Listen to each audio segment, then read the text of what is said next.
allegiance to the flag of the United States of America and to the republic for which it stands, one nation, under God, indivisible, with liberty and justice for all.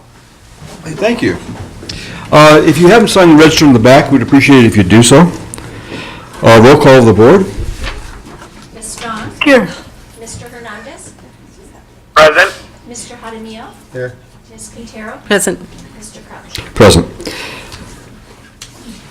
Is there a move to approve the agenda? I move that we approve the agenda as submitted. Second. Roll call. Ms. Strong? Yes. Mr. Hernandez? Aye. Mr. Jaramillo? Yes. Ms. Quintero? Aye. Mr. Crouch? Aye. Next on the agenda is governing board comments. Ms. Dong, do you have any comments? Yes, last Saturday, I was at the University of Arizona, and there was a program that was being held that I thought was phenomenal, and it included many of our students. What happened was Gabriel from the Cesar Chavez group there, he put together this thing where we had students that were middle school and high school get together, and they put together these social justice lessons. And that was really neat, because they were from all over the city. So it wasn't just one district. It was Sunnyside, it was TSD, it was people from Phoenix, people from Nogales.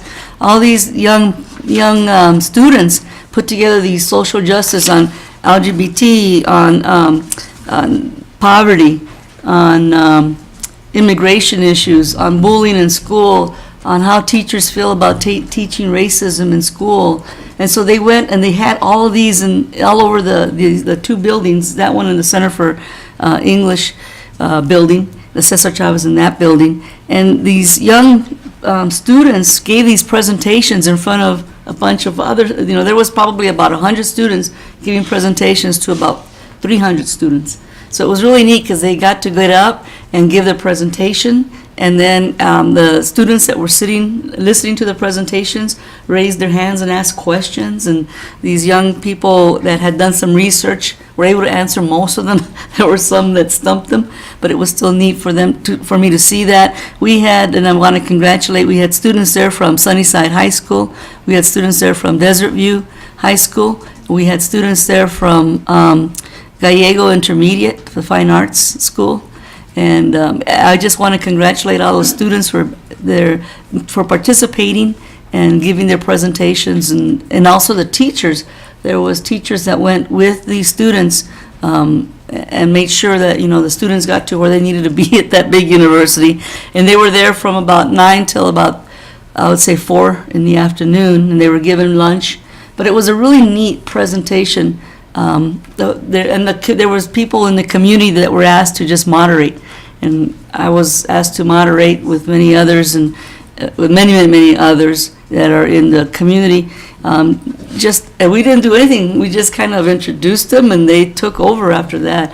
They even took over the PowerPoints, because thank goodness they knew how to manipulate all the university computers, and they did all that. So that was a really neat thing. I just want to congratulate the teachers and the students from the Sunnyside district that participated.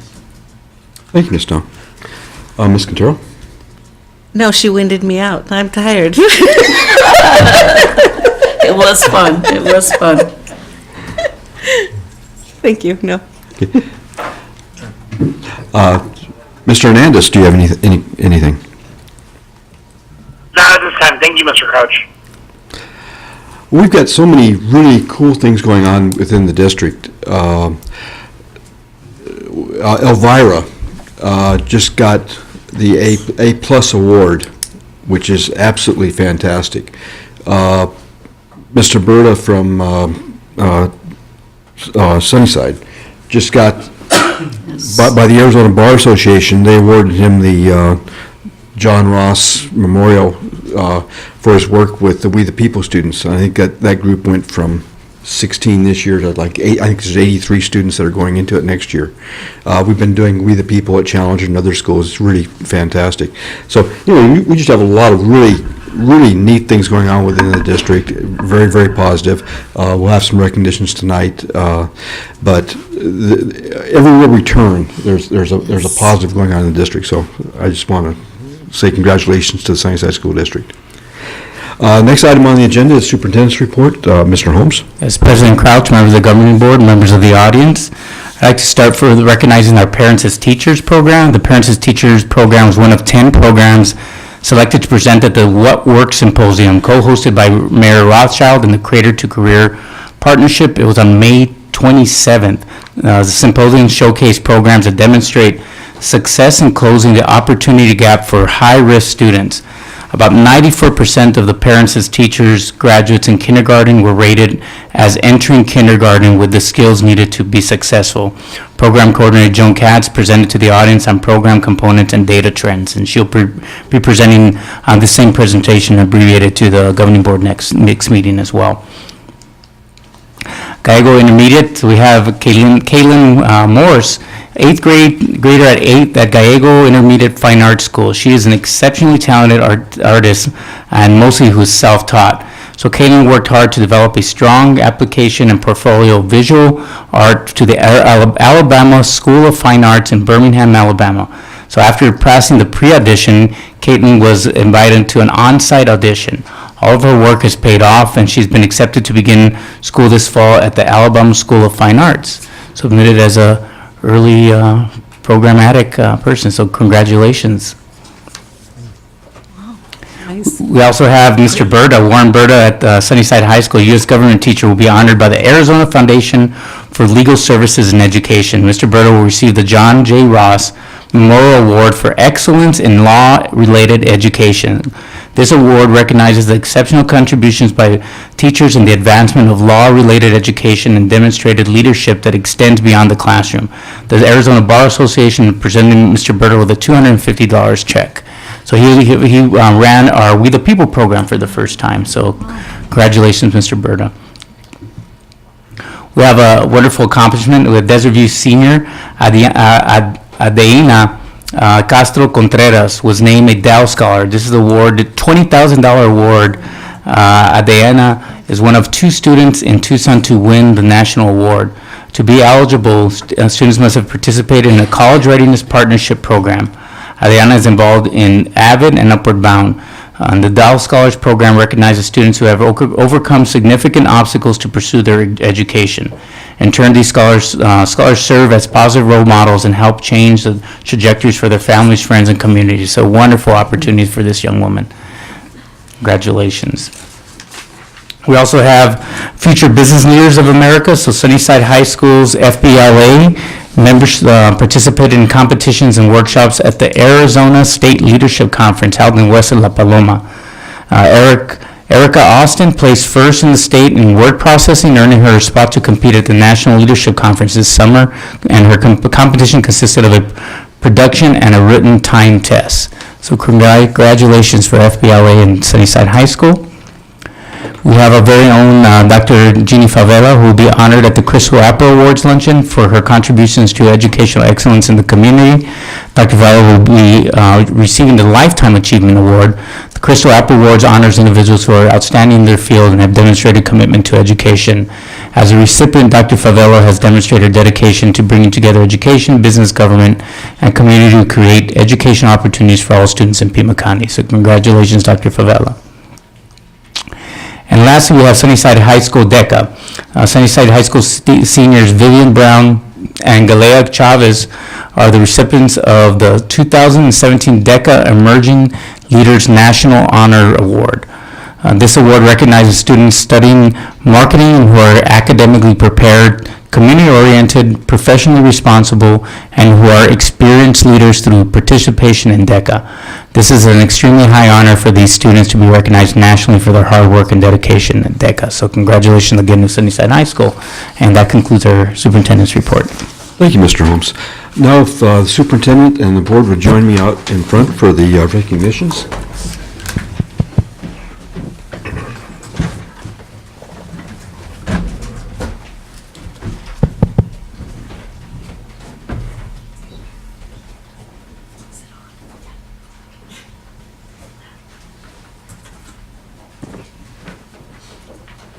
Okay, I would like to call up front Ada Adams, Patty Anders, Mary Frances Bruckmeyer, Carmen Castro, Buck Crouch, come on up, Emily Lane, Leticia Lujan, Kristen Robinson Lund, Ana Sanchez, Mickey Ehrlich, Wade Zelenik.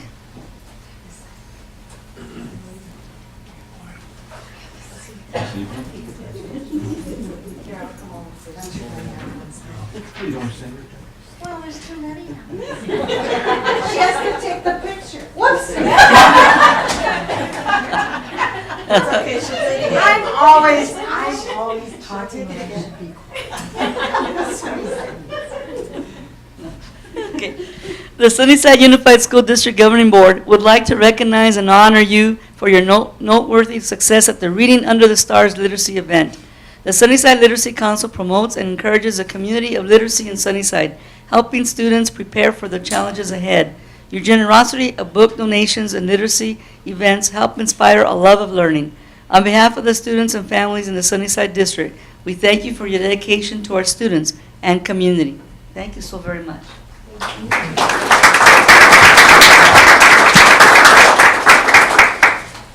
We also would like to give you these nice recognitions, governing board recognition. I'll read the first one out loud. Ada Adams, Sunnyside Literacy Council. The Sunnyside Unified School District Governing Board would like to recognize and honor you for the noteworthy success of the Sunnyside Literacy Council, which promotes and encourages community of literacy in Sunnyside.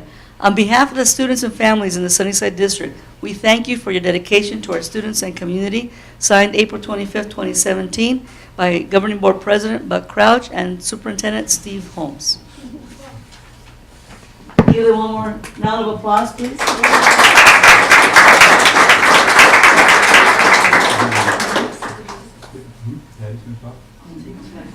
I ignore it. Carmen. Buck Crouch. This is a group that's been working in the district for 10 years this year. And all I can say is that they're a fantastic group to work with. We're partners with the library through Emily and Ana Sanchez. We're partners with the YMCA. We're partners with the district. We're partners with the University of Arizona. And this is a great bunch of people to work with because they have ideas and they're also willing to work hard behind those ideas. And they're really focused on this district and what potentials we see that this district can be.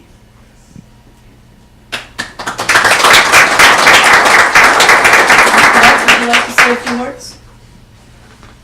Well, this is a fun group to chase. When you're at a meeting with them, the ideas roll out, and they're constant, and they not only put the ideas out there, but they put the energy, and they make it happen. So, really a great group.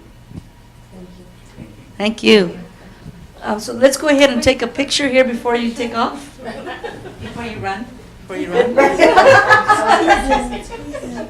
We're treasure.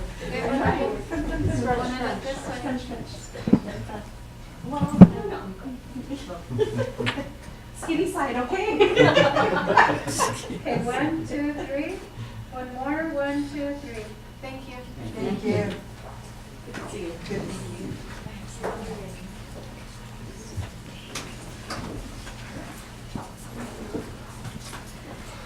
May I have Raymond Andrade, Mario Castro Sr., Heather Schuing, Jim Milkey, Vito Pepitoni, and Marco Rodriguez please come up front.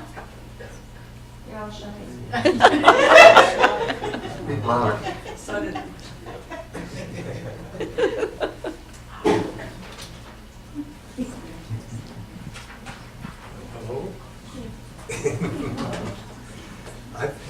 I came to Sunnyside in 1947. I don't know how long you guys have been. You were here when I was there. But I was a student.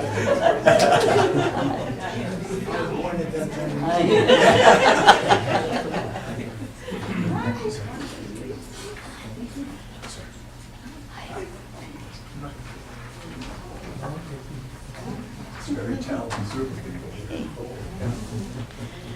That's what we used to be like. The Sunnyside Unified School District Governing Board would like to recognize and honor you for the success of the 13th Annual Mario Castro Invitational. The Invitational celebrates Mr. Castro's accomplishments and his induction into the Sunnyside Hall of Fame. On behalf of the student athletes and families in the Sunnyside District, we thank you for your dedication to our students and community.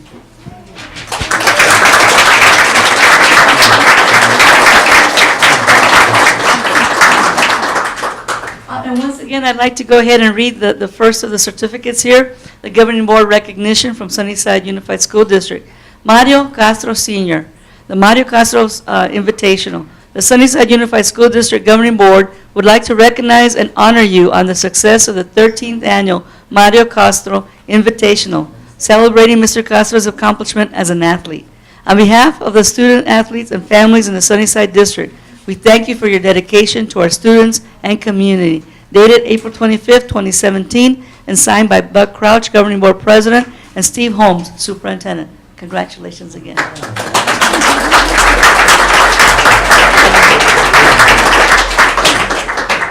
I just want to say something. I remember Mario when he was in high school. You're behind me, I believe. And I never saw him walk. He always ran. But everywhere he went, he seemed to be running and just always training, always there. He'd be running to school with his books under his arms. I'd be riding my little motorcycle. But anyway, it was always great. And Mr. Melky was my coach.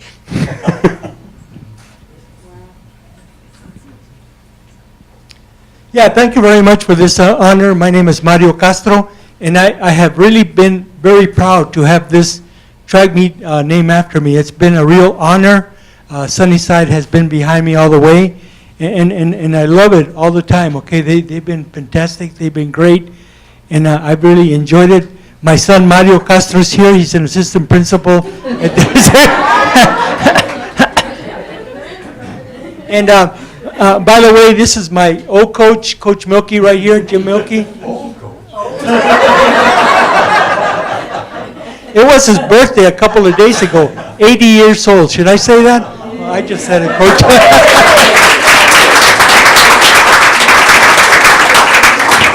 And I want to thank the track coaches here because they do a fantastic job on the field. It's very hard to run a track meet, and they do a fantastic job. Of course, they recruit a lot of good help, but still they do a lot of fantastic job. And I want to thank you guys very much for everything.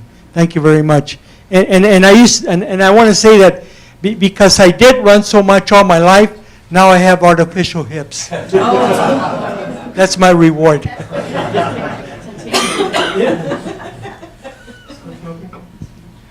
You know, the real reason we're here this evening is to honor the coaching staff and the track and field and cross-country program at Sunnyside High School, Denverview too, but we really appreciate and understand how lucky we are in the district to have these great young coaches here that are doing the great job they're doing. We're here to confirm the excellence of their work.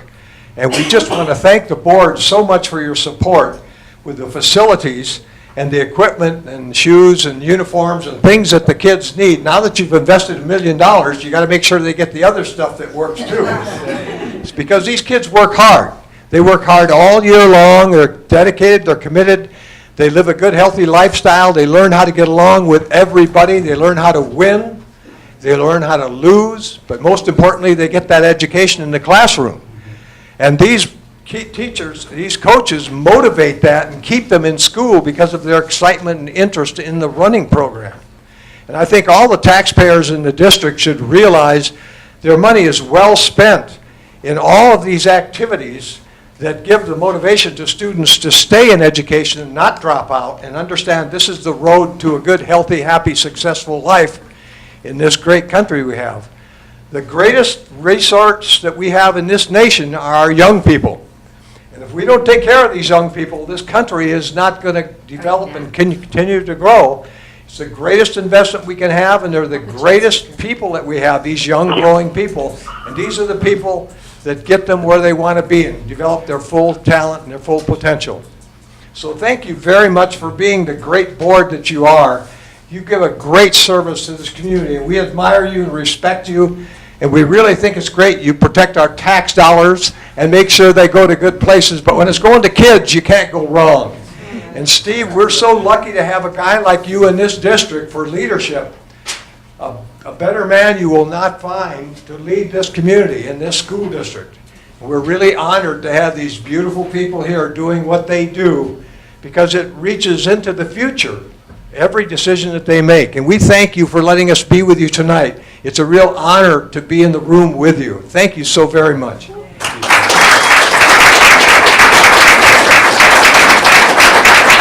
I just want to say a few words. We don't often have you here, Mr. Milky, so that I can have this opportunity. You have created a legacy in this district. When you came and you did what you did as a coach, I didn't know you as a student because that was before my time. But what you did here as a coach was phenomenal. And I think that you can see from these young people that are here, the fruits of your labor still continue. Your legacy still continues. People still talk about Mr. Milky. People still talk about the cross country at Sunnyside, and they equate it with Mr. Milky. So I want to thank you now that I have this opportunity to have you here in front of us and have you here at the district. Thank you so much for what you did for us, not only back then, but what your work continues to do for us here, and I'm sure, and in the future. And I also want to thank you, Mr. Castro. Your family has been, steadfast in this community. I know that you went to go teach someplace else, but but it wasn't very far away. And you also what you did for the program for cross country is why it was named after you. And what you continue to do. And I really appreciate that you now have given us the opportunity to have your son here to do what he does. I know we're embarrassing him, but rest assured that he's going to continue to do what the two of you started, which is to make sure that our students, our young coaches, our community here continues to thrive. So thank you so very much to the two of you for the legacies that you have given us here in the Sunnyside District. And congratulations to you young folks that we know that we desperately need to continue this legacy for our students. Thank you. Thank you for your sweet words.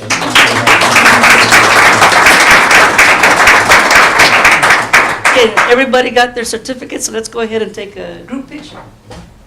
Okay. You want to look this way? I'm going to take two. That's a good shot. Okay, 1, 2, 3. 1, 2, 3. Thank you. Thank you. Thank you. Thank you for being so sweet. Such nice people. Such beautiful people. Thank you. Congratulations. Well, thank you so much. Thank you. Well, they're all You're the man of the hour for us. And we just have to You know what? I thank you guys, and I admire you so much, and thank you for what you do. You are a blessing to this community and this part of Tucson.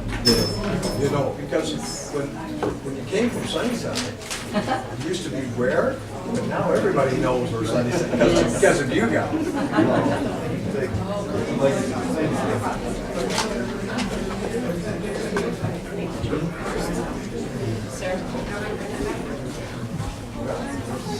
Yes. I got you. Don't worry.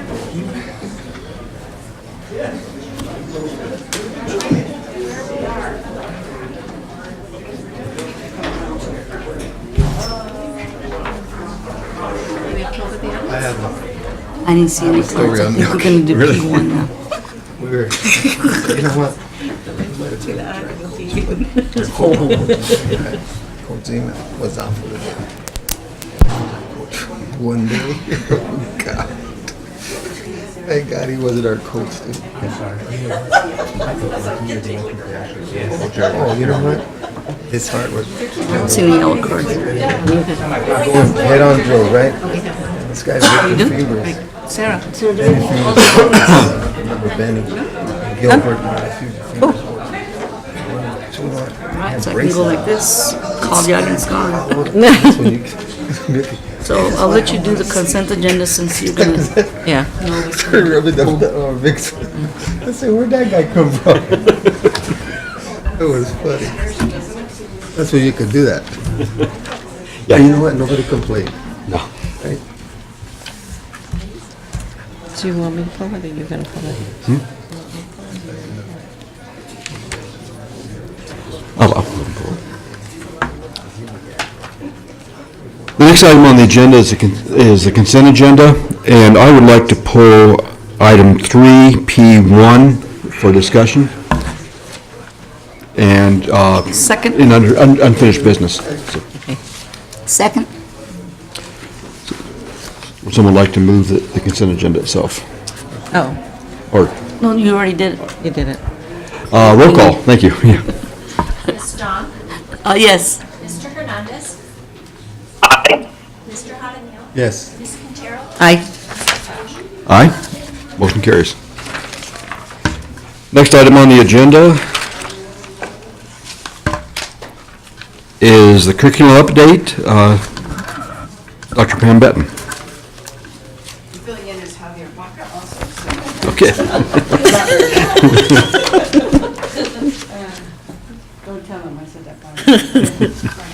It's live stream. He's probably watching it to judge my performance. All right. Good evening, President Crouch, Governing Board Member, Superintendent Holmes. It's that time of year again to bring back the curriculum update, sort of to give an idea of what it is we're looking for in the upcoming 17-18 school year, and also talk about what we're taking out. That's the reason for the action on this item. So I will go through this. Stop me if you want. It's pretty straightforward, but I wanted to make sure that we do it publicly so that we have it archived as well.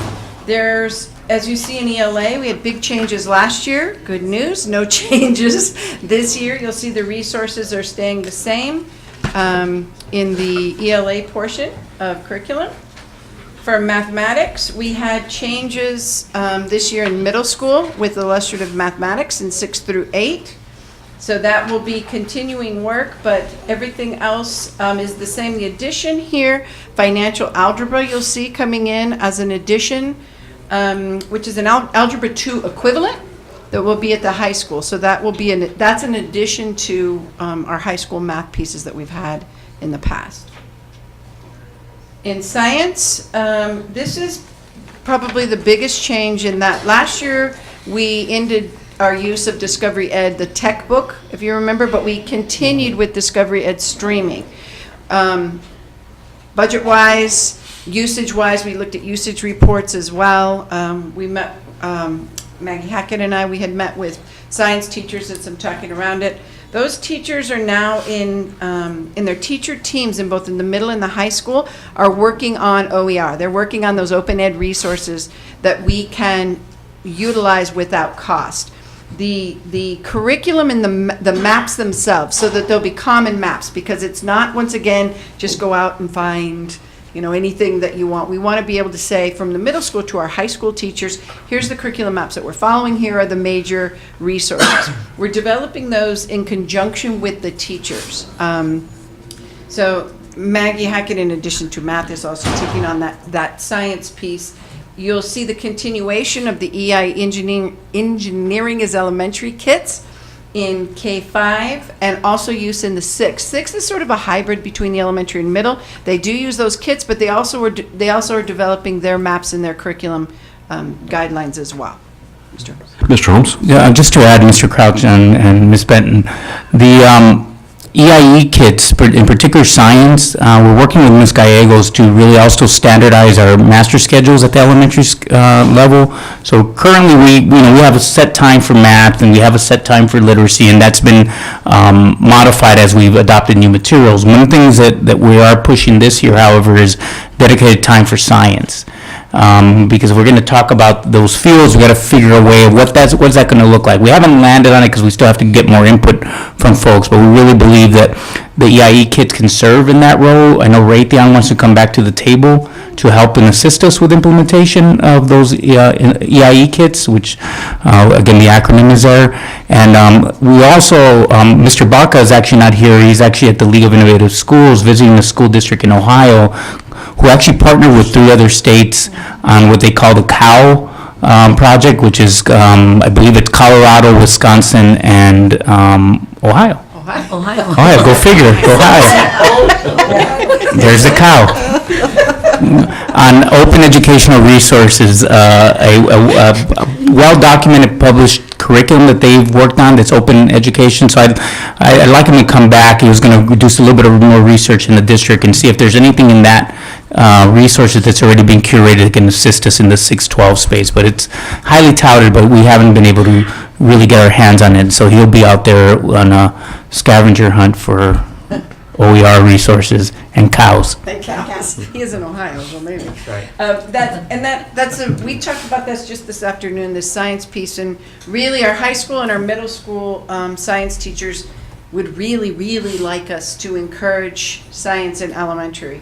K2, their literacy block is 3 hours, so we're really looking to embed, where does that EIE kit go? Carmen's team has already worked to bridge it within, so it's not like something that's just off sitting here, that there's a natural flow to it, that it becomes a bridged piece to their ELA curriculum as well. In 3.5, really look at taking, what is that deeper focus? How do we really get kids thinking about the process skills? They said, we can work the content, the middle school and high school teachers, but really getting kids to think scientifically, and how do we start moving in that direction? So that's a big lift coming for us this year. High school teachers also are working on curriculum maps and calendars and what those look like for those pieces as well. What the identification of those major resources are. All of that work it's been going on this year, and it will continue, especially in light, if you remember a couple presentations ago, changes to the science standards with the upcoming assessment. We don't want to wait until that year to test those kids on these new concepts. We want to be able to really be thoughtful about how we're preparing them so that when they get up there in those grade levels, that we've really done some foundational work around that piece. So science is probably one of our bigger new lifts next year as well. Social studies, they use the same resource prior. We've gone through a couple resources with them. They have worked this year and will continue next year as well, both at the middle school and high school level. Frank McCormick, yes, he's one of our IT instructional guys, but he used to be a social studies teacher. So he's been really helpful in leading collaboration, working through with with social studies teachers at middle and high around this C3 framework, which is really about critical thinking, inquiry based. How are you looking at all these different resources, and what does that look like? So they're really vetting some OER resources as well. Engage New York, the project that was with the Race to the Top funds a few years ago, they have some nice starts, some sort of kernel work that's there, and these groups will continue to work next year as well to really develop what that looks like.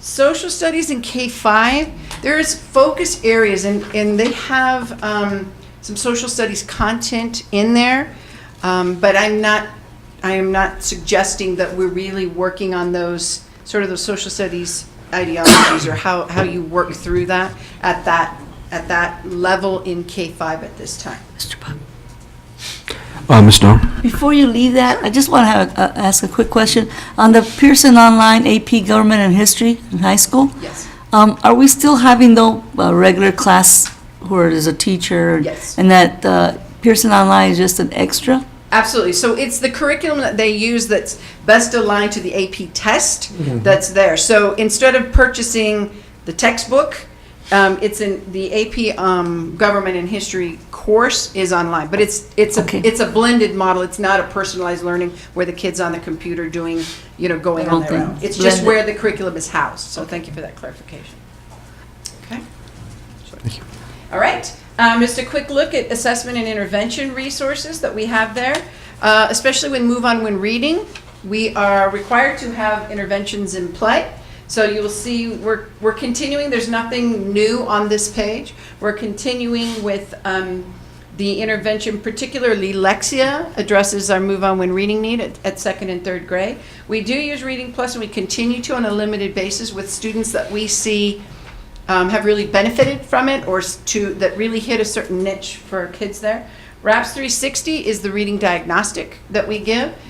We continue to give it. We look at potentially looking for a different one, but until the state sort of settles down, we don't want to make change and then make change again. So we're continuing to use that. We use that K-4 for all. We do utilize it in 5-8 where needed. If we have a student who's struggling, we will administer it. So our license covers that as well.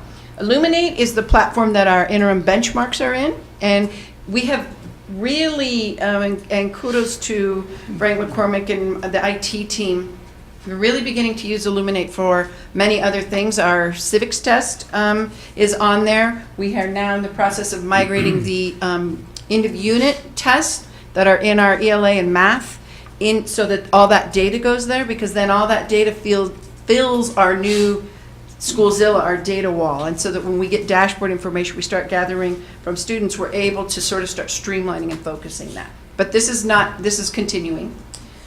The recommendations for discontinuation this year will be these two particular pieces. These are almost the end of our subscription-based license pieces that were there.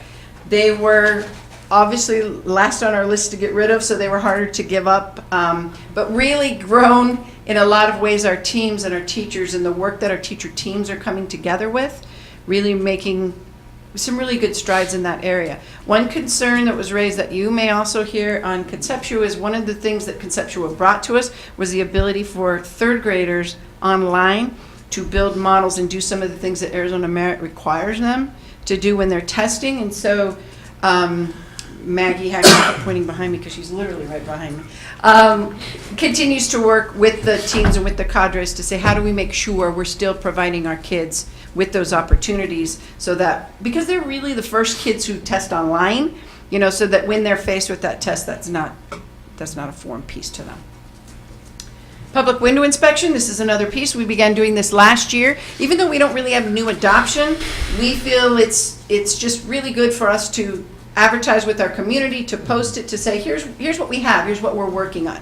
So we're doing this not for a curriculum adoption piece, just because it's public inspection window. So you will see we're opening the window for the 60 days, June 1st through August 1st. We'll set it up the same way we always have, because most of it is online access. It's easier for us to run it through IT, and they just have the kiosk set up that if people want to see or come and take a look, they have a system already in play for that. Of course, once the window is closed, with reasonable requests, we're still happy to make sure we share that out with everyone. The link that you see there is simply just the document that you will see posted at sites, for principals to post at sites saying, here's the window, we'll put it up on the website, we'll do those, just those notification pieces as well. All right, I think that's questions. Questions from the board? Mr. Hernandez, do you have any questions? Not at this time. Thank you, Mr. Crouch. Thank you, Dr. Benton. This one? That's right, we have a motion. Ms. Dawn? I move that we approve the 2017-2018 curriculum update as presented. Second. Roll call? Ms. Dawn? Yes. Mr. Hernandez? Aye. Mr. Jaramillo? Yes. Ms. Quintero? Aye. Mr. Crouch? Aye, motion passes. Thanks for catching that. I know, it was a little bit of an odd one, but. Next item on the agenda is assessment for learning project. Surprise, Dr. Graham again. All right, so President Couch, governing board members, Superintendent Holmes. This is really an update on a couple of different levels of some of the work that we've talked about actually over the past 2 years. But as we really move forward in the work, and it is so influential to the work, Mr. Holmes asked that I also share that with you, what those next steps are. And also there's a little video clip in here that we wanted to share with you that we're just now getting copies of it. It's pretty raw, but it's too good not to show you. So really what we want to talk about today is this assessment for learning, not the assessment of learning. In a few months, I'm sure I'll come and present AZ Merit results to you, the assessment of learning. But really this work around that assessment for learning, and what does that look like? So I want to just touch on a couple of quick things. And the reason I do is we're spending a lot of time in conversations at our schools and at our site. And this work is alive and well in all of our sites at different degrees. But there are things and terms that you will probably hear as board members, or you're doing walkthroughs and some of those pieces. So we want to give you some context around that and sort of frame some of these ideas as we talk through them. So you see this graphic of assessments in the system. We know on that far side that annually is AZ Merit. That's where it sits, and that's what it is. But by no means does the size of these bars indicate just its importance. It's really just showing what that time looks like and what do those assessments look like as you move forward. The part that we're talking about when we talk about assessments in the system for learning are really that far green end, which are the minute by minute and the daily. What is happening in real time in our classrooms? We talk about rigor, we talk about engagement, we talk about all those pieces, but really being able to really drill down and say what's happening in there, where are the students in that work, and what is the learning that's going on?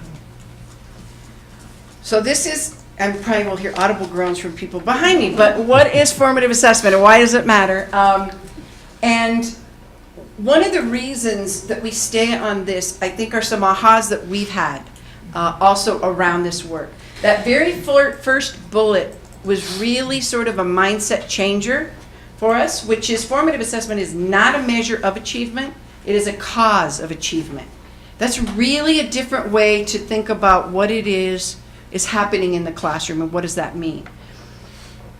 We talk a lot about student agencies and we want our students to be agents of their learning. How do they own that learning? How do they move that forward? So when we're not there and they're out on their own, or they're working on a project, or they need to solve one of our problems, that they're able to do that. How do they own that? And how do we help create the environment for that to occur? Because what we know about our education system in the past 100 years is that's not what it was about. It was about compliance. It was about meeting this or passing this or doing this. And really in our world, it's about how do I own it? How do I do it? Kids are doing amazing things on their own. So how do we grow an environment that reflects that?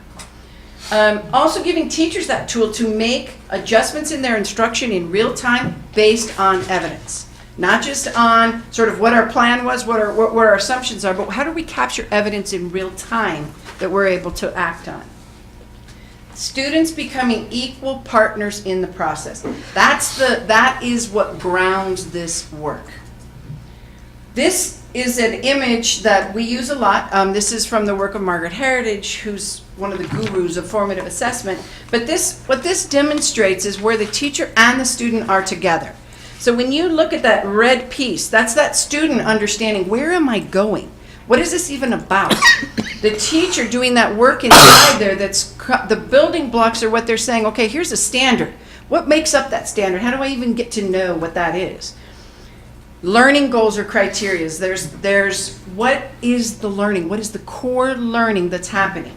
For a student to deeply understand what is it in this 55-minute chunk of time, not what you want me to do, but what you want me to know, is pivotal. Because as kids work with teachers and as we get better at developing what they call success criteria, which simply is evidence of that learning, and kids become a part of that, they begin to own this already. When you move into that blue part of that cycle, where am I now? That's the student, that's the teacher also knowing it, but it's the kid really saying, where am I at? Am I getting this? Am I not? So when you see the blue as teachers start to do the work and understand that work at that level, it's really, how do I create opportunities that elicit evidence that show me if they're getting it or not? And if they're not getting it, where are they falling apart? Often we've been trained all the way over here at the end, now I'm going to check this for understanding. But if they fell apart, it's often difficult to know where in that piece, in that place. The where to next is the action place. What do I do? So what do I do as a student? So it's not just me waiting for the teacher to tell me this is what you do next. It's really us, as the students start to own this process with us, the gap has been identified in the learning.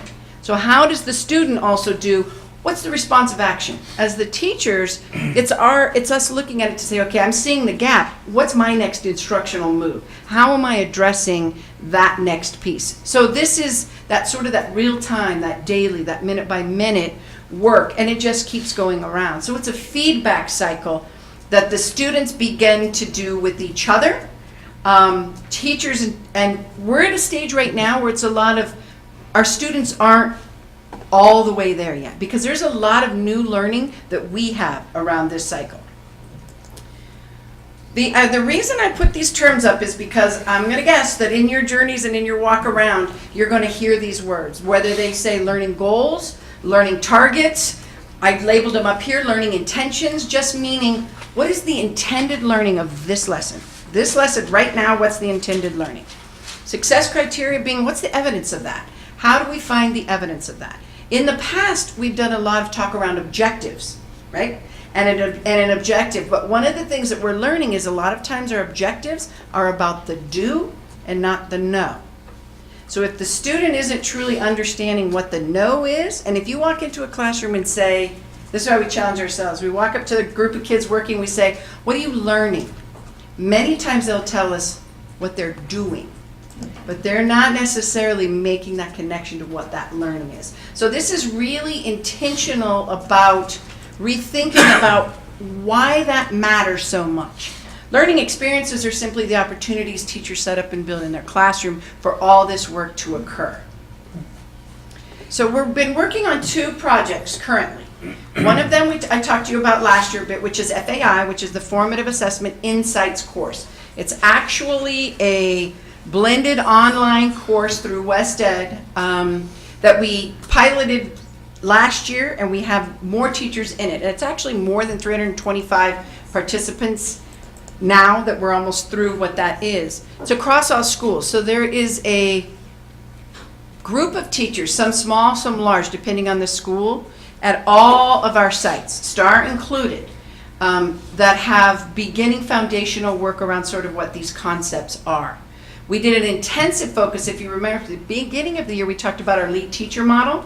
And all of our lead teachers were required to complete this course. Not so that they could present it to everyone yet and move it forward, because it's very intensive work, but to really help develop that understanding so that we begin to build capacity through our teacher leaders as well as our instructional coach and our principal. The format that it's in, there's a lot of those modules that are online, but the schools that have been most successful use a real blended format. They use a lot of FaceTime with that group, thinking through it. What does this mean? What does this look like in the classroom? Job embedded, because part of that course has the teacher. Okay, go back. Now try this with your kids. Do this. All right, then you come back and you write in a reflective journal. So there's a lot of, it's not like a PD that you're just going out to see and then maybe you'll try it. It's really built around putting those components in action. What does that look like?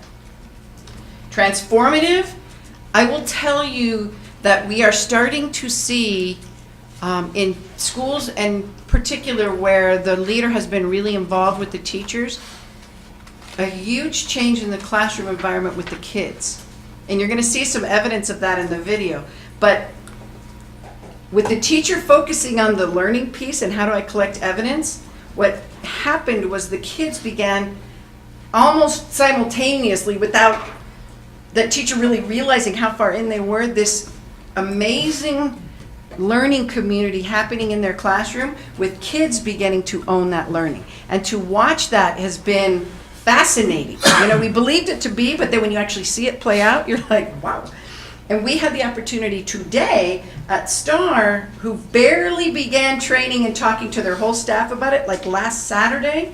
And we went into, one classroom stands out in my mind, to watch the level of engagement in students and to look up and see what that teacher was calling out as the learning intention and what the evidence. Kids knew exactly what they were doing and how they were showing what they were learning. And it was amazing to watch. So a lot of potential here. And we'll talk about what that's going to look like for us next year in just a minute. The other piece to that is what's called SAW, Student Agency and Assessment and Learning. That's sort of a part 2, if you will, to the formative assessment course. So last year, some of our teachers that went through formative assessment had an opportunity if they wanted to engage in SAW. What makes SAW different is we have 24 teachers that are in, and they're in teams of 4. What they do is they have to, West Ed, this is a grant with Margaret Heritage, and they purchased this video equipment, iPads and tripods for our teachers. They have to video themselves in that cycle that I showed you. They have to video a group of kids and themselves in that cycle. They're paired, and then they have a team of 4. They have to give each other feedback, and they have to make their own comments and reflection. Well, let me tell you, the first round, they were like, yeah, I don't want to do that. What's happening now is it's really, really impressive with this group. And really, for us to figure out how do we capture that moving forward. We'll finish with that group in May. We're bringing them together for a final conversation. But this concept of making your practice public has really been meaningful for those teachers. They are almost through with their second round of what that looks like. It's really put them on the leading edge of the work. I mean, there are Chandler School District has 2 teams in. We have 6 teams in here. There is a school district in Oregon and a school district in Colorado, and that's it that are involved in this project, in this piece. So that's been really interesting work. One of the good unintended consequences that's come from this work is we really have become an informant to the field. Really, the work that our teachers are doing is pushing it to the edge. And Margaret Heritage came here with Marie Mancuso, who is the vice president at West Ed, or one of the vice presidents that are there. And they spent time in Esperanza and Summit View walking classes and observing teachers and talking with teachers and watching kids. Really powerful for us. We tagged on and tried to absorb as much as we could. But one of the other pieces that we're really seeing is the UVA work and where this connects. That's what we wanted from the UVA work, is not parallel work. But really seeing those 4 schools, all our schools are involved, but seeing those 4 schools in this work and how that's playing out. The leadership, some of the leadership strengths and skills that they learned from being in UVA. Mary Montaño is a perfect example at Summit View. To watch her take the pieces that she's learned from UVA and really begin to build that in to the work that's happening around FAI and SAW has really been powerful. In addition, we've also pushed the FAI piece as well with UVA to get them to think about the work differently. The Summit View team has been invited to share at the Chief Council of State Schools officers at their annual meeting and at the Phoenix Regional Formative piece that's there. So quickly, we're not going to show you all of this, but I want you to see some of our kids in action. You just see the very beginning of this piece. Yeah. Who is that student that walks across our stage? What are they ready for? Student agency learning, being able to monitor your own learning and make those changes and push yourself in real time is profound, has a profound impact on what we're able to do and offer for students. For me, student agency is really about showing the kids and believing that the kids can do things on their own, that they can take control of their learning and be successful with it. And this year, I've really seen that in action because they have the opportunity to get feedback from me and also from their peers in a variety of ways. In giving feedback, I feel like you're helping yourself also receive feedback. Like, when you're giving feedback and you pose it as a question, you can also think of that question while you're writing your own essay, so you make sure that you're not doing that same mistake that your peer has done in their essay, so you're able to use your thoughts on theirs as well on your essay to improve yourself as well as your peers. I really like the fact that in our feedback, instead of saying, hey, you should change this, or telling them exactly what to write, you can pose questions to help them think on their own and develop the skills they need to make a good essay for like the future. Alright, so you read good, you didn't read choppy, and then you didn't read too fast or too slow. But your step is to, when you said no, you kind of paused right there, and then just kept going. Okay, so then what was... So, and you read like the character, everywhere except for this part, or they try to, I don't know if it was this part or this part. Yeah, I remember hearing me not read expression at this part. So yeah, it's probably this part. So I think that's all you need to work on. Thank you for giving me the feedback. Was I being honest, or do you disagree with some parts? I agree. With all of it? Yeah. If someone tells you like what you did wrong, and when you reflect, you say what you need to do next time before you do it. So like when someone gives you feedback, which is your step, you could write that on when you reflect, and so it helps you know what you need to do next time. When you're setting your own goal, I want to get an idea of how you think about setting a goal. What's in your mind? What's in your brain? I would want to know which lab I go into, or what I'm doing to set a goal for myself. What I need to do. So I think about that, and then once I know which one I'm going to, I start thinking about what I need to do at that lab, and then I write it as my goal. And how do you know what you need to do at the lab?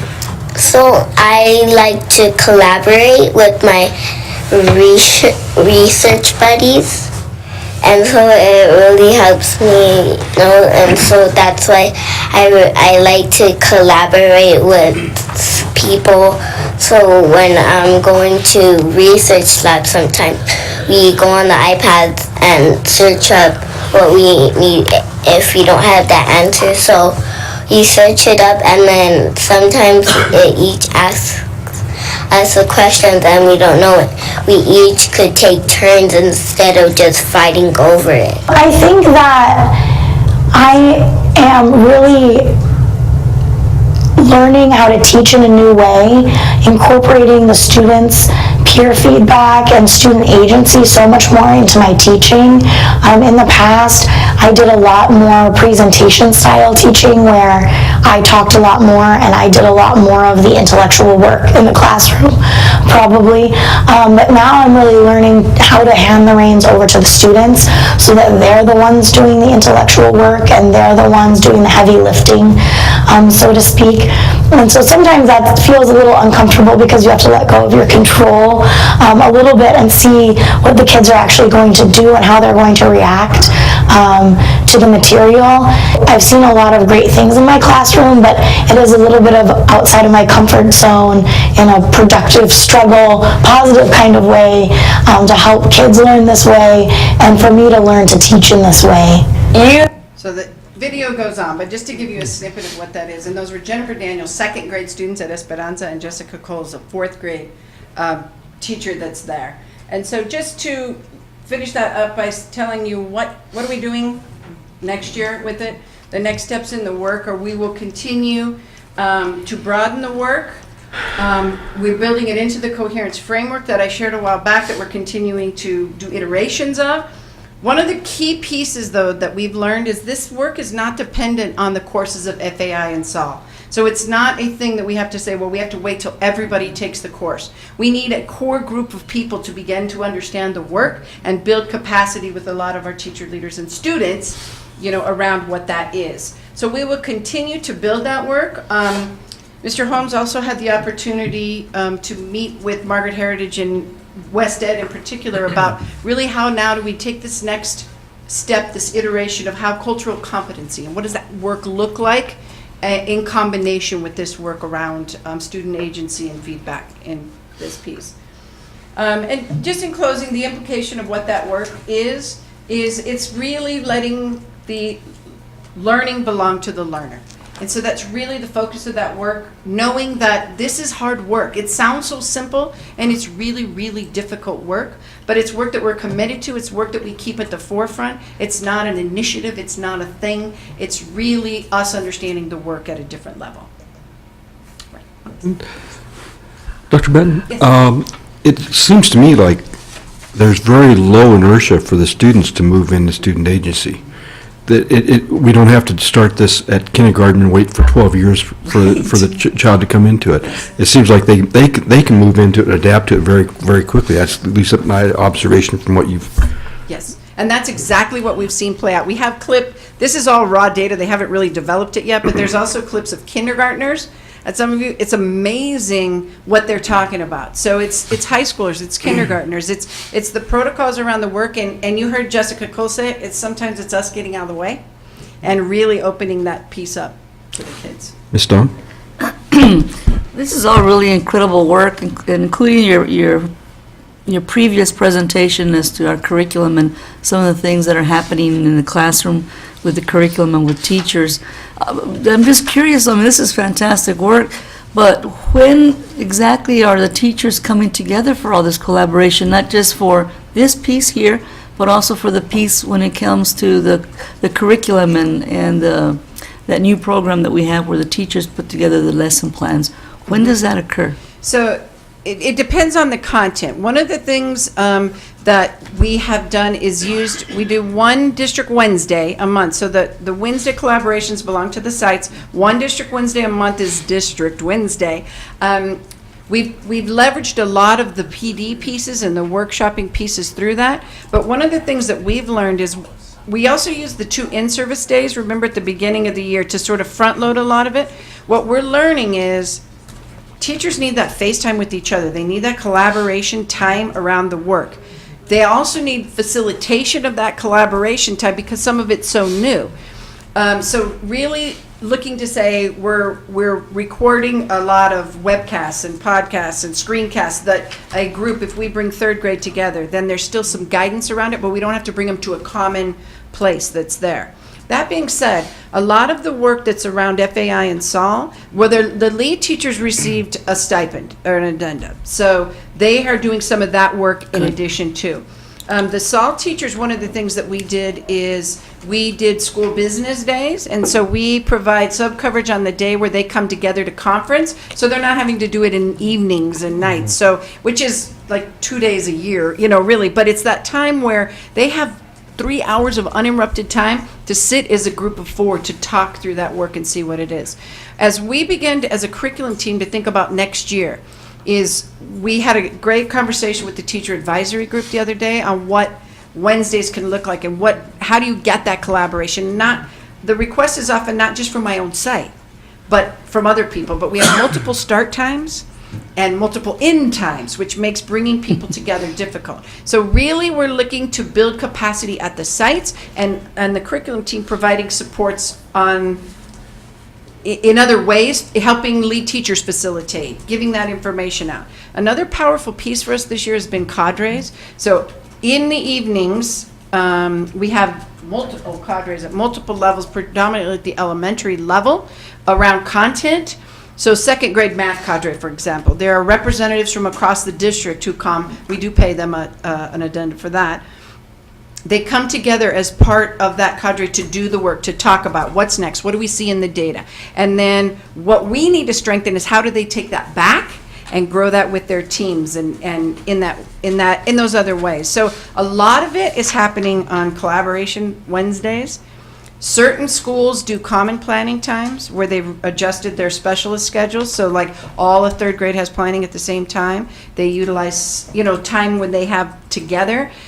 Different sites have approached it in different ways. We're trying to look at it from a curriculum team because there's so many facets to it and so many contents to say, how do we build leaders teacher leaders as well. How do we build leaders who can help grow that in their own sites and pieces moving forward? So it's an iterative process for us to figure out how and when, and when's too much and when to pull back. But I think archiving a lot of it where they can go back and watch it again in short snippets has been a really positive piece, and one Mr. Holmes encourages us all the time to keep recording those ways. So we're looking for new ways all the time, but really organically. Because if we bring people in, we usually do the front work, but it's going to grow if they have that time and conversation. It's FaceTime.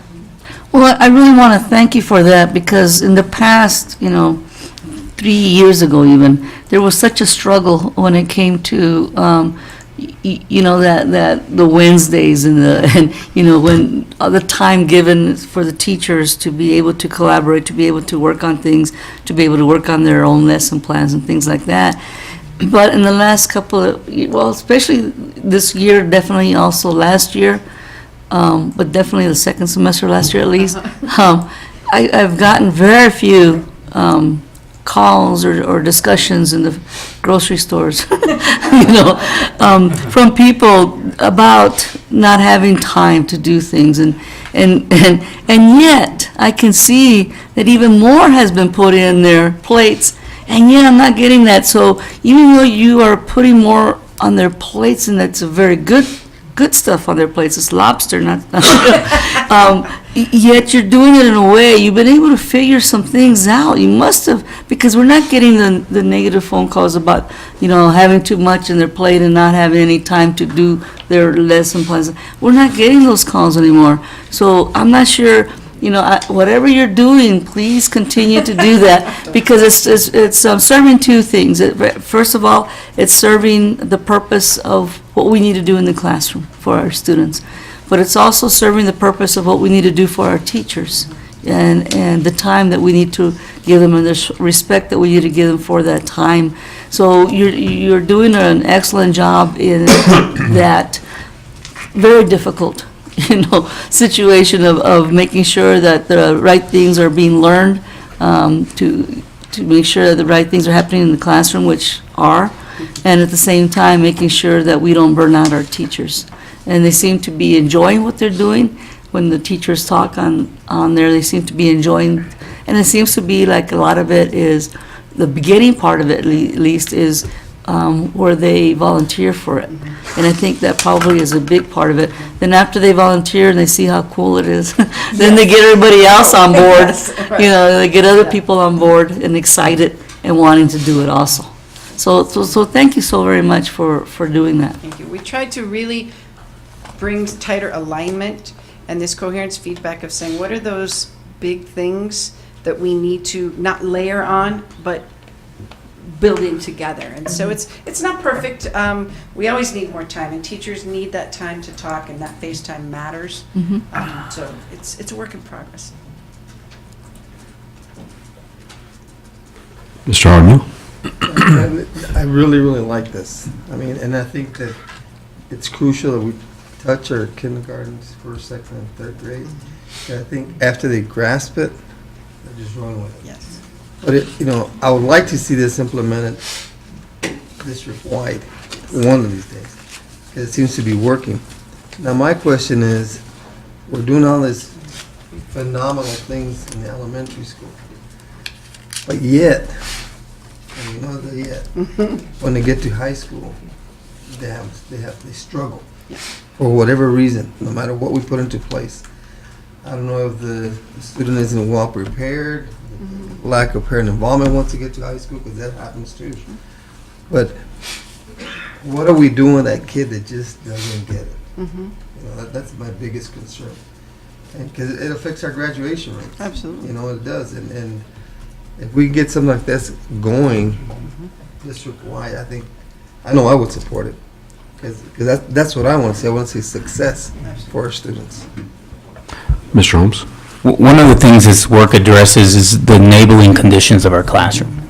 And that is Achilles heel of agency.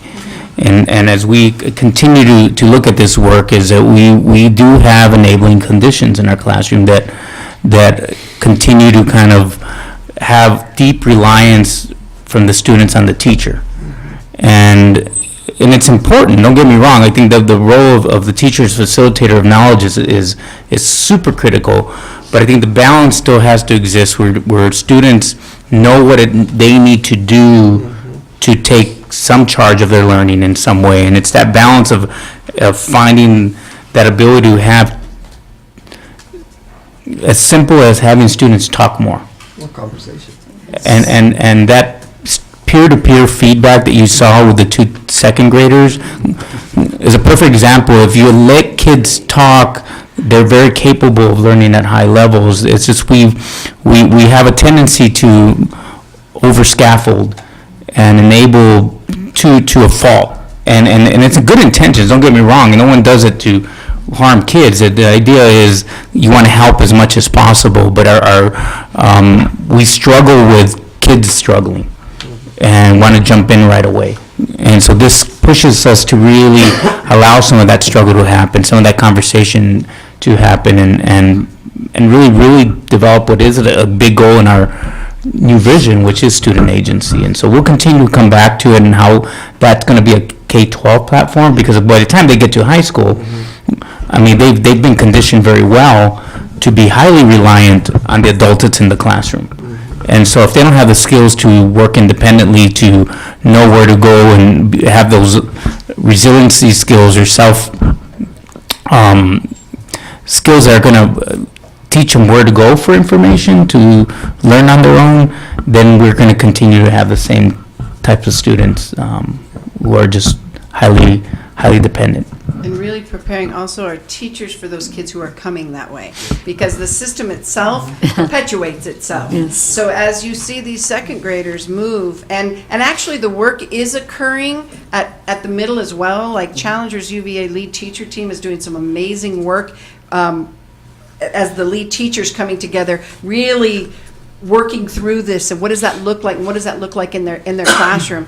But I think we have to be really, to your point of that scalability at a district, we have to be really aware of those enabling conditions, because if I prepare a kid like this 2nd through 5th, and then they go to 8th and they're still getting it, but if I don't work with the high schools, then they're going to assume that they're getting a kid who's just the compliant kid who was there, and our kids are compliant, they're wonderful. And so they're not gonna, automatically move to that. So there are implications for the work that require us to push, but also to be really thoughtful about that kind of understanding, and to have our kids, avid kids do it great, where they say, let me identify my misconception. Right. That's what this is about. This is about a kid in their learning in real time, identifying where they are. But we equally have to prepare the adults for what that looks like when you have kids. If that 7-year-old in 10 years is a 17-year-old, they need something quite different than what we currently have. So it's a point well taken.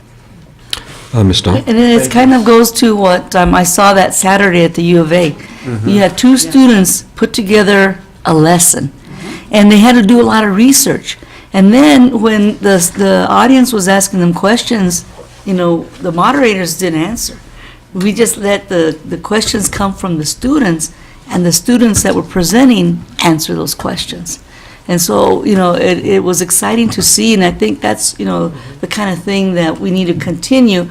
We started elementary. We must have it happening already in some places at Sunnyside, Desert View, and this our fine arts school, because, they presented and they did that. So there must be pockets of it already happening. We just need to make sure that the pockets get bigger. Yes. And that kind of, lessons and how they do it, and, continues through middle school and high school, and not just a few teachers doing it, but a large amount of teachers understanding and going through that training and learning how to do that, letting go. The commitment really to the work, I think the AHA has been around. It really is a game changer, to your point. It changes everything. But it seems so simple, and it's for those of us who are trained for years in EEI and some of these other very powerful strategies, it's very difficult transition to make. Sounds so easy, but really not. But it's a game changer. If we can get there, you see it live and happening in this. And those are just 2 examples that are there, but we're starting to see that take shape. It was just like when these tools were put in place. Okay, for the teachers, hello, I'm sitting my way already. I've got it. I've got it. But you know what? Once you get used to this type of tool, I mean, it makes life a lot easier. A lot easier. I mean, what do you mean you have it? Now put it in there. I lost it. Well, the test is in there. There is no excuses. The excuses run out. But until the teachers buy into it, I mean, that thing that the hardest part, I That's think, true. is, right? It's a difficult change, but worth it. Change. But you know what, definitely so, because if the kids are doing an elementary and middle school, the expectation is going to be there when they get to high school. I'm sitting here and what's going on? It'll be a whole new world for them, coming from this other world, and I think it's essential that we have this in place. It's really exciting to see. It's going to play out well. Mr. Hernandez, do you have any questions or comments? Yeah, I do. Dr. Benton, one quick question. I really like the idea of the student agency, and I'm curious, especially for some of our students who may be gifted, do you think that there might be different results, or do we see any potential different outcomes for those kids who may not have been challenged in a traditional setting, who are able to have this agency and able to really take ownership over the learning process? I do. I think, Mr. Hernandez, I think it really opens up the classroom to, we struggle with differentiation. What does that look like? Show me how to do it, because we try and hold those controls so tightly. But if I can truly identify the learning, and I have a group of 29 kids, and I have kids 2 years below, and I have kids 2 years above, and I have a bunch of kids right there in the middle, if I'm really clear as a teacher about what is that learning, and I'm really clear with kids as we develop what's the evidence of that learning, it gives an incredibly strong stepping off point for kids who can go beyond, because they know what that trajectory is. The clarity that I'm bringing around it, you start to see them being able to go somewhere with it. They don't need to wait until I provide them an enrichment or I provide them an extension. That the trajectory of the learning and their part of that path becomes part of what happens in that class every single day. And hopefully the same for the student who's struggling, which is the beauty of the work, which is if I can identify where my learning gap is in there, I don't need to go to reteach over here. I don't need to go to an intervention over here. In real time, I see what the gap is and it can be closed, because maybe it's just an itty bitty tiny gap and now I'm over here with this group who are moving on. So I think because it opens up the classroom, it opens up the potential for differentiation in real time with learners to really focus on the learning, but to really address their needs more specifically. Well, thank you so much. Thank you, Dr. Benton. Have another one? Yeah. I'm here right now. Are we snipping my rules, Javier? Okay. Steve only lets me have a certain amount. And we have no action on this one. No, information. Thank you very much for the information. The next item on the agenda is the summer work schedule, 14-hour workday, 4-10-hour work day week. Mr. Encinas. Thank you, Mr. Crouch, board members, Superintendent Holmes. Again, administration is coming back to the governing board requesting your approval to proceed with the implementation of a summer work schedule will consist of working 4 10-hour days during a regular week. The only exception that I'll point out in the draft memo that is attached to the agenda item is a request of the governing board to also approve that the last week that we would be on the 410s would involve having Monday, July 3rd off instead of the Friday, and then Tuesday, July 4th, it would be the holiday. So in essence, it'd be a Friday, Saturday, Sunday, Monday, Tuesday weekend, and then work 3 10-hour days, Wednesday, Thursday, and Friday. Can I say something? Ms. Quintero? So I have a question. Yes, ma'am. So I was looking at this and I thought, okay, so you want people on call for Fridays to support the district-wide field events and school activities. So why not be off Saturday, Sunday, and Monday, and then just work Tuesday, Wednesday, and Thursday? I mean, Tuesday, Wednesday, Thursday, Friday. That way no one's on call on Friday because everybody's at work. And then, you don't have to worry about the July 3rd because it'll be off on Monday anyway. But the 4th of July is Tuesday, the 4th. Right, so you're going to be off on Monday because you say you want to be off on July 3rd, but the holiday's Tuesday. Yes, ma'am. So what happens is that instead of, normally this is what would happen. We'd be off Friday, Saturday, Sunday, okay? Come back to work on Monday, 10 hours. Have Tuesday off, 10 hours. Work Wednesday and Thursday, 10 hours for the 40 hours. Rather than have to come back on Monday, take off Tuesday, and then work Wednesday, Thursday, we're requesting that that be revised to allow us to swap the Friday for the Monday. I think, if I can, But Tuesday is the national holiday. right, but I don't think Ms. Quintero is saying not have that Monday off. I think she's asking, why couldn't we have Monday off every week? Yeah. And work Tuesday, Wednesday, Thursday, and Friday?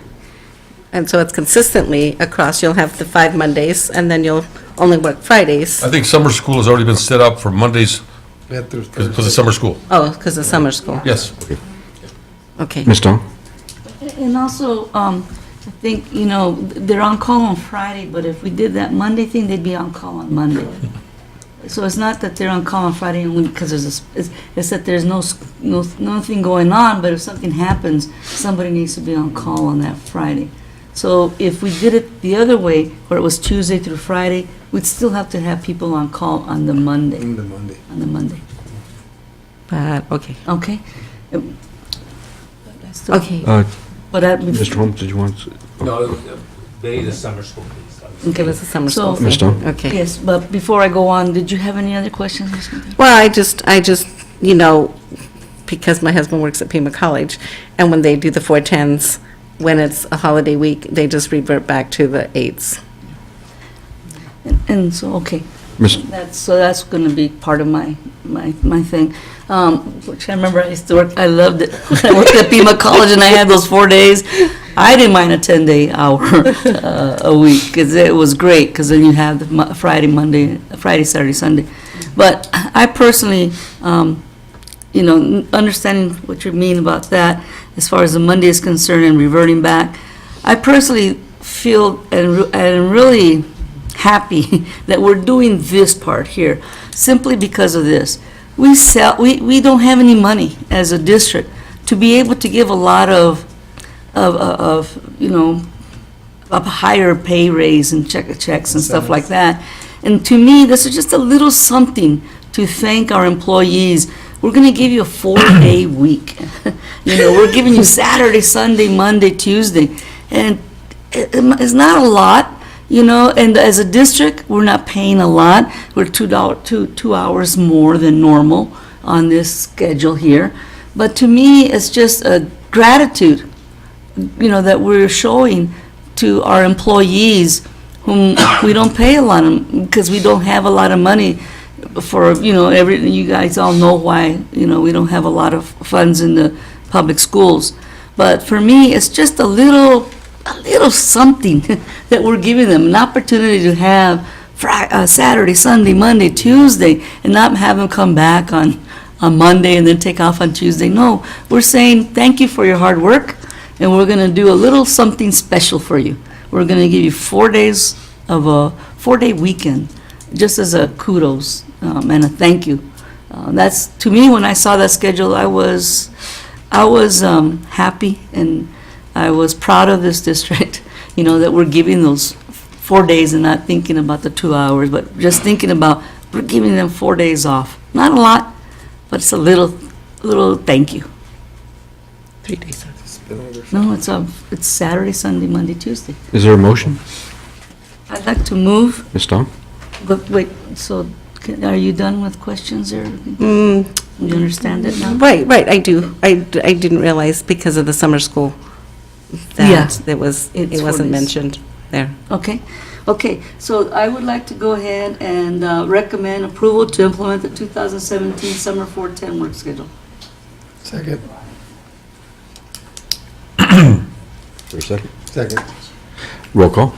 Ms. Dawn? Yes. Mr. Hernandez? Aye. Mr. Jaramillo? Yes. Ms. Quintero? Aye. Mr. Crouch. Aye, motion carries. Thank you, Mr. Encinas. Payroll and accounts payable and HR will be very grateful because they're telling me 410s beats a lot better than 512s. You could give him 312s.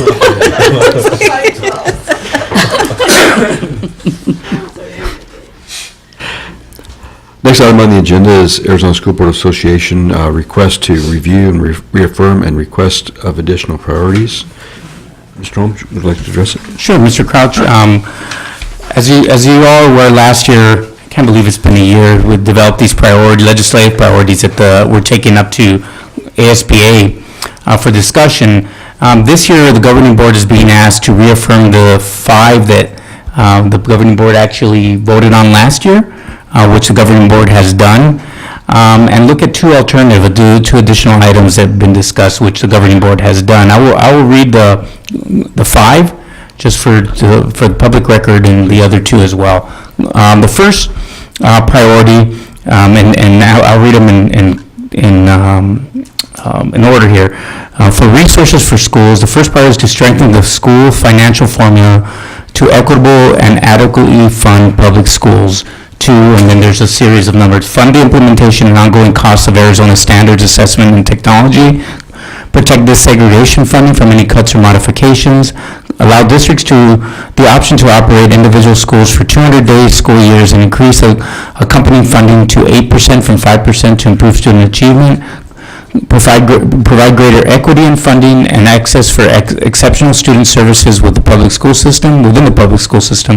Provide adequate funding to cover the cost of student transportation, and establish statewide poverty rates within the school funding formula. That's all in number 1. The other one, it's actually number 6 on the list, but it's one of the other priorities: fully fund full-day kindergarten and include kindergarten students in override calculations. The third one, which is actually priority number 8, reinstate the fund formulas to comply with at least state building minimum standards and restore building renewal funds to ensure school districts' facilities are adequately maintained. Of course, we don't get money for those. The other, under state educational policy, to fully restore 9th grade CTE, JTED eligibility and funding so students have an opportunity to explore career fields and their certification completion at that grade level. And then the 5th priority is to eliminate the change to current year funding and advocate to hold declining students harmless for loss of funding and ensure funding accuracy and transparency in ADM calculations. So those are the 5 priorities from the previous year that we're reaffirming this year. The 2 additional that we're seeing, three actually came up, but the 2 under resources for school, provide additional state funding for nationally competitive salaries to attract, recruit, and retain talented teachers, ensure 100% funding for all JTEDs, and fully fund full-day kindergarten, including kindergarten students over ICAO, which was just one that was added. So the only other one that's the additional item was to provide competitive salaries to attract and retain. So again, the governing board, as a collective, reaffirmed the 5 priorities, which we'll have to take action on, and it looks like the one that we're adding additional is resources to schools, specifically to provide additional state funding for national competitive salary and ensure 100% funding for all JTEDs. I apologize. The fully funded full day is already part of our requirement. Right. Ms. Dong, Are there any questions? I'd like to go ahead and move the motion. please. All right, I'd like to recommend approval of additional priorities as requested, which are the 1, 6, and 8 for the resources for schools, number 1 and 3 for state education policy, and for the additional items for discussion, the resource for schools to provide additional state funding for nationally competitive salaries to attract, recruit, and retain talented teachers, and ensure 100% funding for all JTEDs. Second. Roll call. Ms. Dawn? Yes. Mr. Hernandez? Aye. Mr. Jaramillo? Yes. Ms. Quintero? Aye. Mr. Crouch? Aye. Would the board object if we move the unfinished business up ahead of the request for executive session? That's fine. So the item we pulled off consent agenda is the 3P1. 3P1, thank you, Ms. Quintero, which is policy revisions, and it's GCB and GCBA. Mr. Holmes, would you care to address it? Absolutely. Let me speak to that. I'm glad you pulled that on, because let me speak to the intent of that particular language that's been added. One of the concerns that I've seen over the last couple of years particular is on occasions where we've had really difficult positions to fill, was to really look at years of service, honoring years of service for teachers who are coming from outside of our system. Our current policy does state that the maximum amount of years of service is 11 years, or 10 years. 10 years, and you get placed on step 11. What I've seen, however, is that it does prohibit our ability to attract folks who want to come to our district who have years of service in other districts. And so the intent really clearly in here, although the language may not spell that out in specificity, is to really look at giving some discretion to the superintendent, particularly as we work with HR for those particular positions. I'll give you a perfect example. We had a real difficult, hard to fill position, one of our high schools, for our ELD program. It's been a rotating door, and that's when we've had some interest, but there are folks who are veterans. And the only way they're going to come is if we look at that. And so that's consideration. As you look at the under language, anything outside of that realm will certainly be presented to the governing board. I know that we have a great relationship, and there's always fear that, people may change and perspectives may change, but I want to make sure I'm real clear on the intent of that particular policy. It really is to look at those particular conditions. The other looming, but we haven't applied this, is also when we have people coming from out of state, where years of service don't really transfer in terms of equivalency and cost of living and or what they were been making. And so those are all factors as we're looking at recruiting and retaining. Nothing special that we're looking at just to give people bonuses just to come. We really are looking at years of service and making it attractive to folks who are veterans, who I think add value to our system. So I want to just clarify the intent. I know there's some language in there, Mr. Crouch, there's some language in there that you want us to revisit that we want to potentially scratch, because it gives an example, I believe, that's not really relevant to the policy itself. Yeah, and the phrase Mr. Holmes is referring to as recent examples include recruitment of new math and special education teachers. It's probably not appropriate to include an example which will become possibly not relevant in a couple of years in policy. The other thing I'd like to state too is that this board cannot bind future boards with policy. I mean, the future boards can always revise the policies, so no matter what we set as policy, that could still be revised by future boards. Yes. We can't bind any future boards. Mm-hmm. Does anyone else have comments about the language or about the intent? Mr. Hernandez, do you have any comments or questions? Mr. Crouch. Crouch. Thank you, Mr. Hernandez. Mr. Armiel? Okay, now, I'll play devil's advocate. Okay, now, we just had a discussion on ESI and post-R. Okay. Would that fall in the same category as people coming back to our district with experience and in that subject matter? They were post-retirement or they did 1 year and yes, you know what I mean? Now, would that raise a question if we're doing it for those folks and we choose not to do it for our people? What message are we sending? That's the only concern that I would have. Yeah, and I want to clarify, because it brings up another issue, and let me address it while it's on my mind, which is it's not applicable to current employees within the system, because then you create some discrepancies in how you do that, and so I want to make sure that's really clear. When people are coming from out of the system, coming retired, it really depends on when they're coming to us. So I just want to be real honest in this. Let's say someone's retired from another state, let's just use that example, and they've been retired for a number of years, they come brand new to us. In this particular case, in most cases, we apply the same standard we've applied.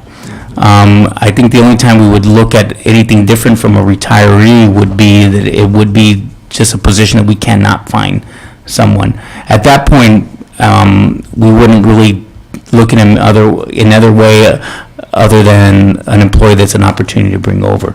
But I think those are considerations that we're going to have to give our governing board as if I'm dealing with some complicated issues, I think certainly raise them individually with board members, but at least keep you informed on what our intent is so that it doesn't get out of control, particularly when it gets real complicated. I don't have a good answer because those scenarios may vary. Now, if they were to come in, they would come in with 10 plus 1 If it's a teacher. teacher.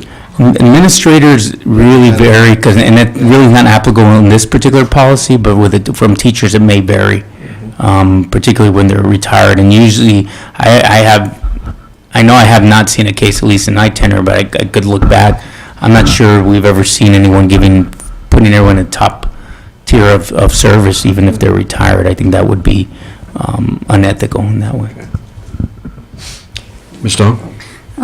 Mr. Crouch, since you will be the one making the motions, because you pulled it, would you feel comfortable making the motion with a stipulation of removing that one sentence about recent examples to include the recruitment of new math and special education teachers, because the gist of the policy will still be there, just minus the example?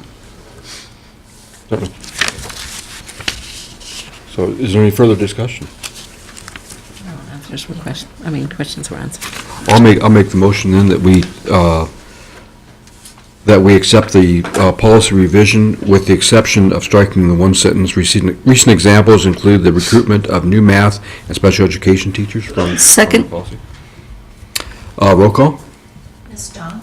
Yes. Mr. Hernandez? Aye. Mr. Jaramillo? Yes. Ms. Quintero? Aye. Mr. Crouch? Aye. Motion carries.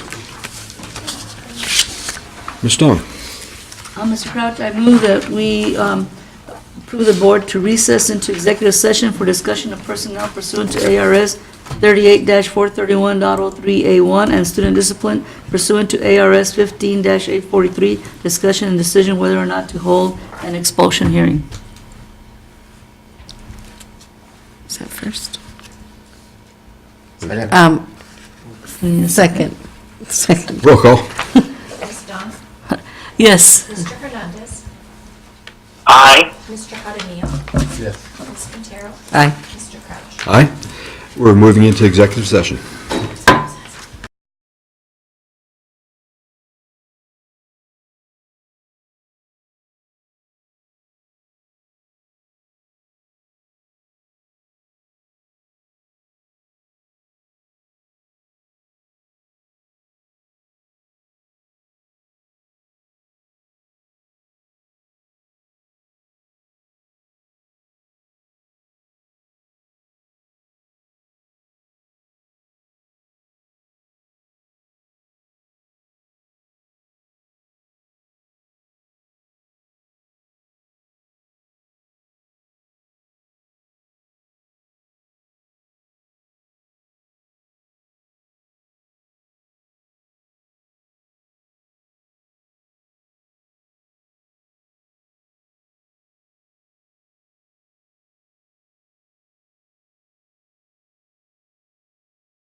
Sure.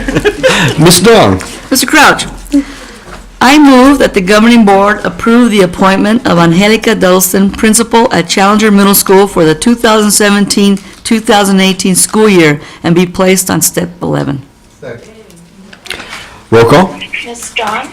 Yes. Mr. Hernandez? Aye. Mr. Jaramillo? Ms. Quintero?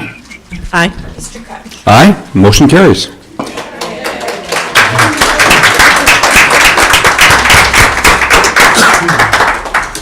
Ms. Dawn? Mr. Crouch, I move that we adjourn. We have one more item on the agenda. Oh, we do. We have an item? Hurry, we Fu- do. Future agenda Oh, requests. yeah, we have one, too. Do we have any future agenda requests? Yes. Mr. Jaramillo? I would like to request Mr. Holmes, if he could please communicate with the Tucson Water Department and speak with Mr. Jeff Biggs with the concern of the community, not only community, but it's having with the dioxin issue.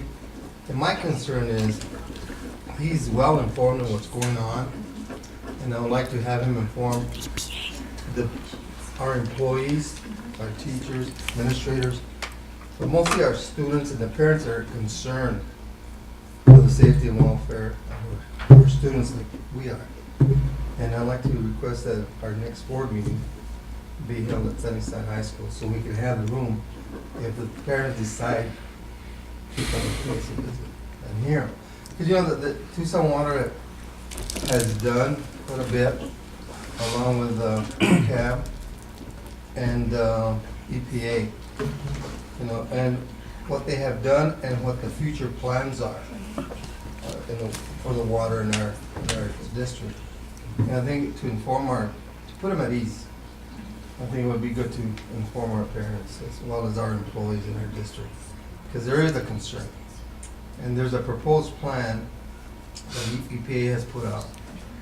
And I would like to have our committee members informed to make the right decision. And so they can, forward their comments to EPA if they do have concerns. And that's important. And I attended the UCAB meeting last week. You know what? I highly encourage people to go to see what the folks that are responsible for what happened many years ago. Okay? It's very informative. That was my first one. I should have attended many in the past, but I didn't. A lot of us just don't get the information, or we forget, or whatever the case may be. But the way that meeting was held, and it was well attended, and the information that was put out was a wealth of information. I think it's important that our community listens to that. Mr. Holmes? Just clarification, and President Crouch, just, this will be a general functions and part of our Yeah, standard board meeting, just, the board will answer questions, but any questions from the audience would be forwarded to the appropriate channels, Right. not part of, I just wanted to clarify what that would look like in there. And just for clarification, will that include also extending an invitation to EPA? EPA as well, because they have a wealth of information also. Okay, and so that would mean that the next two board meetings would be held at Sunnyside High School. Is that correct? Yes, sir.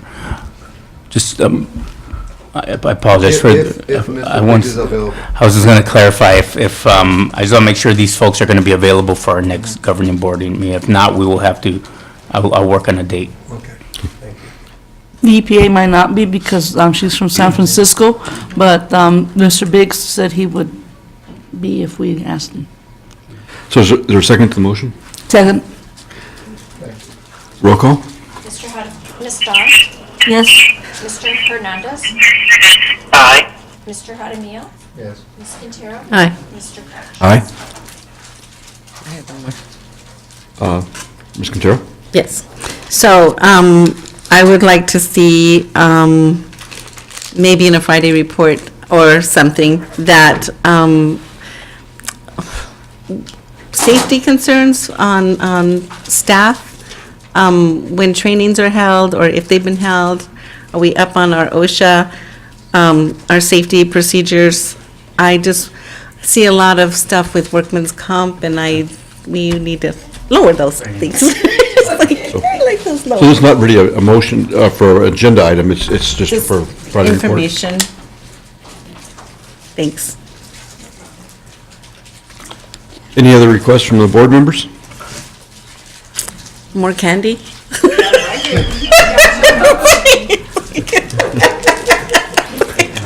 All right. Ms. Long, your motion, I believe, is in order at this point. I move that we adjourn. Second. Roll call. Ms. Dawn?